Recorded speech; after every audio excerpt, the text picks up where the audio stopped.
Number 2, do not compare yourself with other people. There were times na parang, "Oh, ako kaya kailan magkakaroon ng gano'n?" Pero alam mo yung feeling na happy ka for them, pero ako kaya kailan magkakaroon ng gano'n? And paminsan kasi kapag sobrang nagmamadali ka dahil nakikita mo yung classmates mo, yung friends mo meron na rin, dun ka nagkakaroon ng maling decisions. Kasi nagmamadali ka, so kahit alam mong hindi 'to magwo-work, palagi kung hindi 'to magwo-work, may red flags, ipipilit mo. So ikaw kapag nakikipag-date ka or may nakilala kang Mm. tao tapos nagustuhan mo siya, ang iniisip mo na ba kaagad ay, "Pakakasalan ko ito?" Siguro especially nung mga late 20s na, ang hinahanap ko na talaga yung pang long term. Correct. Hindi ko naman masasabi na, "Ay okey papakasalan ko talaga 'to," Correct, ganyan 'pag correct. bago pa lang. Pero gusto ko yung may potential na maging long term. Sayang lang So oras. hindi ka nakikipag-date na play-play lang, ganyan? Fun lang, hindi talaga not really, no. Sayang time niyo. Tayo 'di ba Sayang ang oras. limited ang oras natin. Diyos Oo. ko naman, aksayin pa ba natin sa ML? Oo, sa laro-laro lang, 'di ba? Parang yung seryosohan.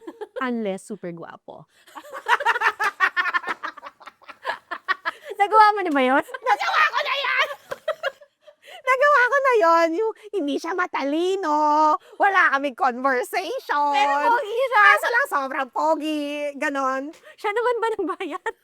Hindi pa siya yung nagbayad. Tingnan niyo, kaya po alam niyo kahit sobrang talino ng babae, minsan talaga Sobrang bobo ko. Minsan lang talaga, sorry na po. Minsan marupok po tayo. Yes, Naiyak na ako. hindi pero minsan kasi sobrang kapugian, ayun. Lumilipad na yung common sense natin. Oo, 'di ba sobrang kasi siyang pogi. So, yung first date namin, KKB talaga. Parang dapat yun hindi ka na makikipag-second date, 'di ba?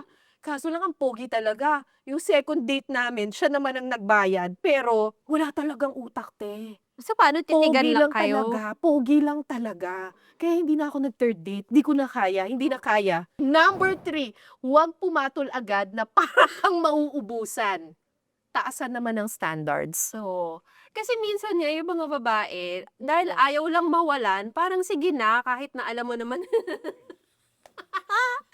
Hindi kita pinaparinggan ko rin yung sarili ko nun dati.